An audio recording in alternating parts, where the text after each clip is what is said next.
On a long, hot, sunny day some months ago at an Italian car day here at Brooklands, Yes. I was introduced to you by Phil Ward, who said, "You've got to interview my test driver. He's great for an interview," which I did, and I suggested you do a talk for our members at Brooklands. Yes, But the Brooklands members were full for a year, and our director over there, Mr. Jarman, very kindly had the idea of doing a podcast and filming each other, so we can go on a lot longer than we would have done otherwise. So I'm very grateful to Phil Ward and Michael Ward of Auto Italia, the Anglosphere's premier Italian car magazine, for bringing us together today. And I'd like to introduce Roberto Giordinelli. And do tell us a little bit about your early life. As an Anglo-Italian, you're here, born in Britain, of Italian parentage, which we will go into in the second series, because there's a lot of interesting facts in there. You spent your time between Italy and Great Britain, so you were, Roberto, the English over there, probably Roberto, the Italian over here. There's that. Exactly that. But in the early days, when we were younger, we all had that little wheel. We stuck on the dashboard of our parents' car and slid around the bench seat pretending to be drivers. Once you got into the pedal car syndrome, it seems you invented drifting for Italians long before any of these movies and games. So tell us a little bit about your early life with cars and just how it sparked the interest. Okay, well, with a pedal car, I suppose I was 3 or 4 years old, and I couldn't go fast enough to drift. I didn't know what drifting was. It was only once I was being towed by big boys on bicycles on a rope on dirt tracks that I realised the car can slide around, and I quite enjoyed that. And I didn't crash. A pedal car, you're going to chop your knees off, aren't you, if you crash? And it was good. It was great fun, but it wasn't motorised. It was when I had power from an engine that something clicked. And when was that? Was that sort of mid-teens? You were, because you are an engineer virtually by profession as well, weren't you? Yeah, qualified engineer. Yeah, just tricking on the technical college and all that stuff. And I suppose when I was about, 5, 6, something like that, I was on a Vespa. I wasn't not in control. They have a footboard, and I'm standing up in front of the rider, and that was power and speed. It's in southern Italy, and that had an impression on me. And then, as a teenager, motorbikes and things in fields on dirt tracks, and I'm a bit naughty in cars as well, although in those days it wasn't quite as bad as it is today. Anyway, that's another story. And then I had a Lambretta. This is in UK now. Yeah. In the days of mods and rockers, and I had a Lambretta, and I wanted it to be the fastest Lambretta, which was difficult because it was a 175, and the fast ones were 200. So I had to modify it to make it go faster. And I used to tear about on this thing. And when I left school, I had no idea what I wanted to do. Well, I had an idea what I wanted to do, but my parents didn't want me to do that. That was either be an airline pilot or a weatherman at the Bracknell Met Office. And they steered me away from that, and they took me to a careers place after I left school. And the careers chap interviewed me and said, "Well, what do you do in your spare time?" And I said, "Well, I try and make my Lambretta faster." And that was it. I was sent off to engineering apprenticeship in college. And I didn't choose it. I just went there. I have this... I'm very bad at saying no. And so I ended up as an engineer. And I don't know, that taught me... That pays the bills. It did for years. Because in Italy, that is a great profession to be in. It has a lot of status, and I wonder whether all parents want their child to be successful in something, don't they? Yeah. So they try and steer you towards a career, or if by chance you were going to go off and be a racing driver, then, well, you've got to learn something else before you do, because you need that to fall back on. Yes. So, yeah, you qualified as an engineer, which probably gave you something extra over and above other people, I think, in the racing world. Yes. Laws of physics and all that, it all applies to motorsport. I mean, you're in a metal box that is changing speed and direction, that's it. And that's physics. And yeah, so that helps in development and modification and setup and test driving and all that stuff. All came thanks to the engineering knowledge. And it meant you didn't have to find somebody or pay somebody to get ahead. Obviously, nowadays people they'll pay for their children to have a start in karting, and we have one-make championships where you just turn up as a gentleman racer, get in and race. And I feel sorry for them. I've just done a course with Motorsport UK on training youngsters. Yeah. And I feel sorry for the parents and the youngsters, because it's a massive pyramid with 1 million at the bottom and 1 at the top. They spend fortunes trying to get their child to the top, and it's most cases, obviously, it's a disappointment. And do you think, it's not always the child who wants to be there? You've found your way into motorsports, and found your way into vehicle testing on racetracks, and writing really by accident. It's always been said you are something of a rudderless ship, but in many ways you made your own luck. There's an old saying by Gary Player that, oddly, the harder I work, the luckier I get. Exactly that, yeah. But you did seem to sort of bring these skills together at one point to build a career, a portfolio career from it. Yeah, I was always impressed by people that could do more than one thing. And in fact, my engineering was not, I deliberately steered towards a more practical side of engineering rather than the theoretical. Because I always had the cars in mind, and I like to make things and design them afterwards. It was that, I remember, was it Isigonis' son who said, I'm not a designer, I'm an engineer, because he all said the Mini was such a fabulous designer. Yeah. Actually, it was just an engineering concept with some clothes thrown on it. Now, you're building these cars and your scooters for your own use, and then one day you sort of go racing and you have a bit of not a lucky break, but you've done really well. You were very near to one of the champions, weren't you, in the lap time? Yes. Well, the first event was in 1966 at Wimbledon Stadium. Homemade. It was my road car, Ford Anglia, and they had an event which was for road cars on the oval.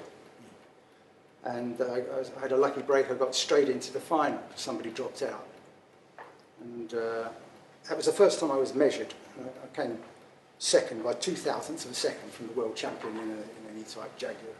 That was that. And then from there, I went to motor racing stables at Brands Hatch in Formula Ford, and they scored. They had a score sheet, and I was good for that. And I should have progressed from there, and I didn't. I thought, well, I'll make a car in a shed, and then I'm in charge, then I can do that. So, so the cars were.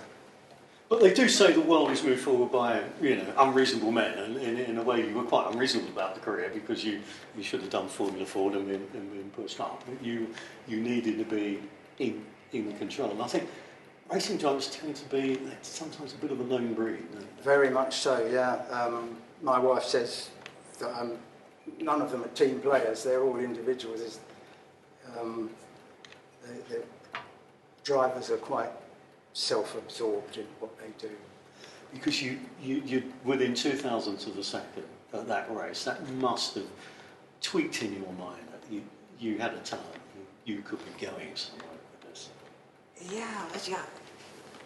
You're turning it into a plan. I never had a plan. Things just evolved, and I suppose I went with my gut feel. But that's the nearest thing you can say to a plan. And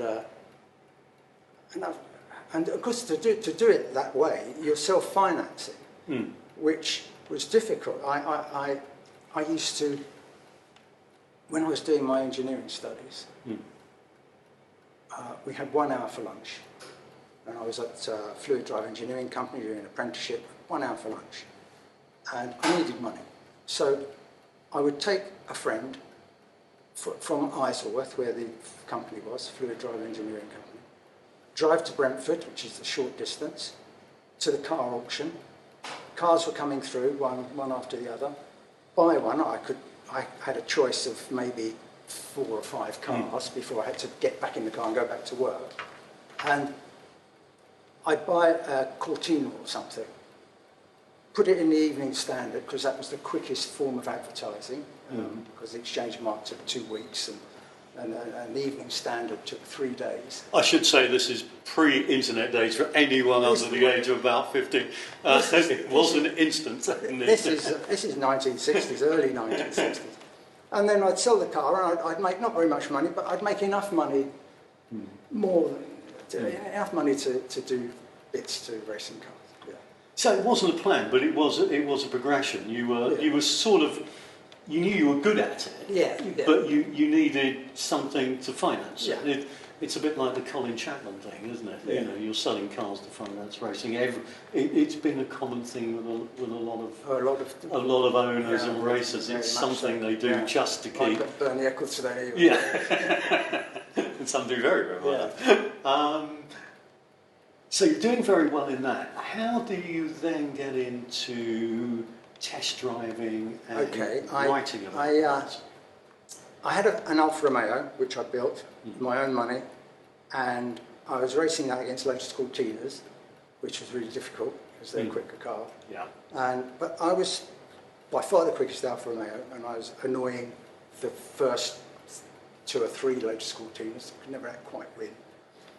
And I got spotted by a famous furniture designer who came up to me with a friend in common, and he was a very tall, very quiet man, and I didn't know, he didn't look a wealthy man or anything, and anyway, he liked the car, he liked me, and he said he'd like to go motor racing, and he sponsored me for, I don't know, many years, and he wasn't interested in going in the cars. He had a collection. He had about 10 to 20 cars. Lovely cars. And we'd go to race circuits and I'd race them, or I'd entertain his guests in them. He'd bring guests along, and who were all high-powered designers. He was from the Royal College of Royal School of Art, and he was friends with the rich and famous, and he would invite them, I would scare them on a racetrack, and he would also finance my motorsport. Because sponsorship is the big thing, isn't it? Yeah. Where all the kids, I had a friend who was middling level, but he never actually applied himself to being nice to the people he should have done, I suspect. And it is fundamental now, isn't it, to the whole game, and was in the early days. If you can't afford it, you need somebody who can afford it. Yeah. And if you've got somebody who is not wanting to drive their cars on the track, but wants them on the track, and you had a really good symbiotic relationship. Yeah, that was 1980, and I hadn't really paid for my motor racing since then, because he financed he was a sponsor for, he owned the cars and paid for, I put the man hours in.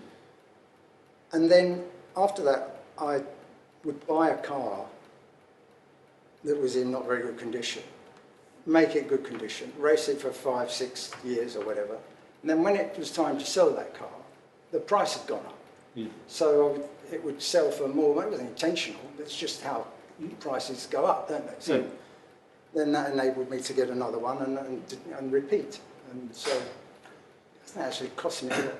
And you did get picked up at one point by Maserati, didn't you? That came from the motoring journalism and Lamborghini. I raced in their GT series.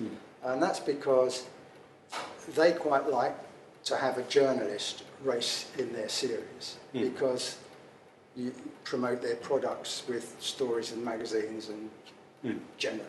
So that was really nice, racing with those guys. And Maserati actually quite like my input into the setup of the car. I mean, I wasn't the only one. They had armies of men, but they would listen to all the test drivers and make modifications. And perhaps that's where your portfolio of talents gave you the edge, because you get a lot of drivers in cars who can't explain what is happening. They know something is happening, but they don't know why it is happening. And if you read through, you'll give a description of the car and exactly why the tyres aren't working or the suspension isn't working with that setup.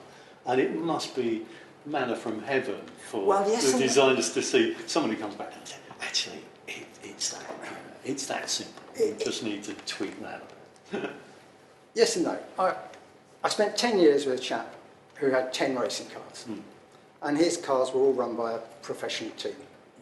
And I'd drive the car, and it had a problem, all cars, So I would come in and say to the team, it needs this, change, adjust that, camber, whatever, damper settings, and that's not the right thing to do, because the team provide a gentleman with a perfect car, and they don't want someone coming along saying, do this, do this, do that. It was much more diplomatic to say, the car is understeering at this point in the corner, the entry to the corner, say. And then they would work out what to do. That way I'm not telling them what to do. So you become the facilitator of their arriving at the right answer. Yeah. You've got to be diplomatic, because it's so easy to upset the engineers and the team and stuff. So you've got to be... And you can never... In a team, there must never be anything negative at any time. It's an absolute disaster in racing team if there's any form of negativity. Everybody has to be pulling together. And the recruitment for racing teams is so stiff, isn't it? They want people who are really always at the top of their game. It must be quite hard for people to get up in the morning and yesterday's it was today's target, as it were. You're always trying to build on what you had before. Yeah. And of course the driver and the test driver, or if the driver does both, is purely a component in the car. He can, if there's any problem with that, you just change that component, just like you change any other component. So you have to be careful. Yes, the story, I think it was Sterling Moss. He was racing, I think it was a Miura fell off his Mercedes, and he said, the next time I noticed, instead of 2 bolts, there were 3.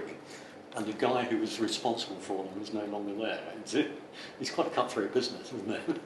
Yeah, well, actually mirrors and ventilation are things that designers always overlook on racing cars. Yeah, that's the other thing I want to come to, because we're reading through your book. You have this thing of Ferrari can design fantastic race cars with perfect ergonomics. Yeah. Get in a road car, it's different. Yeah, everything's in the Alfa Romeo Brera, where do you put your bag when you get in? Yeah. You have this thing, it's design, isn't it? I do wonder whether people actually get in this thing and kind of proof drive it, see if it will work in the real world. Oh, I'm fascinated by bad design. Yeah. Good design is expected, but bad design, I mean, it's worthy of a book, but no one would be full of negatives, and negatives are not good things. So you'd have to change the title to The Advantages of Bad Design, and think of some...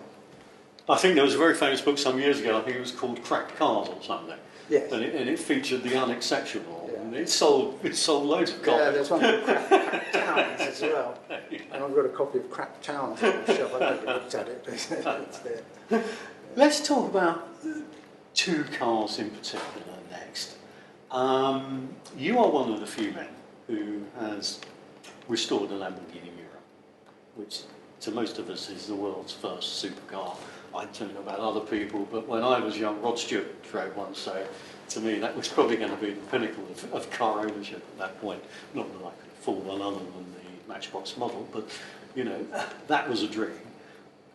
What is it about that car for you? Because that does follow you through your life, that Miura. It's my favourite supercar. I'm not big on supercars. I don't know what they're for. I want a car to race, and a fast car on the road. I'm beyond that. Maybe when I was 18, they were. It was a different story. But the Miura is a design icon, and I quite like the engineering in it as well. It's not overly complicated, and I was lucky enough to get one for £5,000. It was a complete and utter wreck. My girlfriend at the time, she found the car in a field, and we, via the farmer who was storing it, we got to the owner, who I happen to know. It's a small world. He wouldn't sell the car. She made him sell the car. It was in terrible state. And I couldn't afford to restore it. I put it in a shed and covered it up. And was offered money by various spares people to break it up for spare parts. Sacrilege, no, you can't do that. Just kept it there. And then my girlfriend died, and I ended up with my wife, who lent me the money invested the money to buy the parts that I needed to fix up the Miura. And I ended up with a Lamborghini Miura, which I've never thought I would ever own. And it's just a fabulous car. The latest one, that they made 3 versions, and this was the last one, which was, Lamborghini used the customers as test drivers, so they didn't have an R&D development. So they'd make a car, it would break, and they ended up with the good one, the SV Miura. And in the book, I write about the misconceptions, common misconceptions of the Miura. And in fact, Phil Ward said the book is worth buying just for that piece on the Miura. I would have to agree with him, because I read through that. And there's so many urban myths about this particular car, how the design came about. Yeah. We know, Lamborghini got fed up with Ferraris, and I can build something better, even though I build tractors. And they were 2 completely different characters. They were, yeah. And there's a little story I write in there about that Ferruccio Lamborghini. I think you must tell that, because I found it absolutely fascinating. Well, you would never hear this about Enzo. There was some at the house where Lamborghini lived, who was a farmer, originally farmed stuff, and he had his own vineyard and all the rest of it, and he was a hands-on guy. And there was a friend of mine was there, so there was a sound of banging and hammering and drilling in the wall. And he knew him well enough not to have to make an appointment. He could just turn up. And he turned up, and Mrs. Lamborghini opened the door. In he came, and there's Ferruccio Lamborghini in his underpants, covered in dust, drilling a hole in the wall. And that tells a story. That shows that what he was like. Whereas you'd never catch Enzo Ferrari doing anything with his hands. He was aloof, he was aristocratic, and that was the difference that made the difference between the 2 men. Yes, because with Ferrari, I think he got the badge, it was gifted to him, that prancing horse, by I think it was a mother of an Air Force officer. Of a fighter pilot who died in World War I. And it was his emblem on the side of his aircraft. And talking of Ferrari, we have that aristocratic sort of idea. He has a little bit of a falling out with Alfa and sets up on his own. But he had so many people that balanced the same way, did the same thing. Ford were trying to buy Ferrari, they got let down in the end, they went away and built the GT40 to try and beat it. Yeah. You got Lamborghini who decides, well, I don't like the Ferrari, I'm going to build my own. You've got Bizzarini, who then, there was the night of the long knives. Yes, and when he sacked half the staff. Yeah, it's incredible, isn't it? Yeah, it was a very dangerous bit. I mean, there you are, a young man. You started out life. You're glamorously driving racing cars. Got a very pretty girlfriend, and it was a dangerous occupation. Did that frighten you in any way? No, not at all. I've never, touch wood, I've never been hurt. Not had a lot of crashes either, Somebody told me I should have had more crashes. Can't be any good. So, no, it doesn't. doesn't bother me, it doesn't worry me that. Now, we know the Miura is one of your favourite cars. There's another little leitmotif that runs through your life in terms of cars. That's the E-type. The Jaguar, the early E-type, Series 1 yeah. Jaguar E-types. I bought my first E-type in the late 60s. It's £400. They cost nothing then, and I raced that car.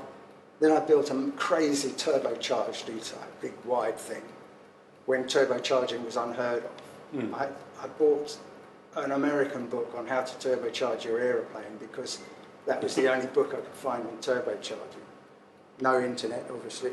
And I built this thing, and Autosport did a thing on it, and then the Motorsports Association, they got frightened. They said, there'll be an arms race now, everybody will have to have a turbo and all that, so they banned that car. And then I was used to fix other people's E-types. You famously, your getaway car, as you put it, from your wedding was Yes, E-type as well. it was Lofty England's car. Yes. He was the team manager of Jaguar when they were winning Le Mans every year. And I had his E-type. I didn't have it for very long. Financial disasters come and go, and I have to buy and sell, just to keep my head above water. Things I wanted to keep, I couldn't keep. Miura. Anyway, I had Lofty England's E-type, yes. And now I've got another one I race. I race in a classic series, which I love. It's great. And they're the most awkward car to work on. Right. And racing people, they're either men in sheds who do stuff, or they're wealthy people that pay a team to run them. I think I'm the only man in a shed racing an E-type. Correct me if I'm wrong, anybody out there, because they are difficult. If you've got to do anything to the rear or the engine or the clutch, it's a huge job. And that's one of the reasons I went for the E-type. I thought, well, it's good that it's awkward because it'll put a lot of people off. Well, it only puts off the poor people. It doesn't put off the rich people, unfortunately. So you get some really fast E-types, which are run by professional teams. Which you could probably sell your services on a subcontract basis quicker than yours, I guess. It's amazing how things move on. You used to just put numbers on your car and race it. Now everything is changed. Everything is different. And that thing of you drive to work in it Monday to Friday, you race it for the weekend. It was the basis of club racing, wasn't it? In the Well, 60s, there was a time when the average salary, with a bit of sacrifice, a man with an average salary could go motor racing. Not the case now. No, and if you look at Formula One, people like Cooper building their own Formula One car. Yeah.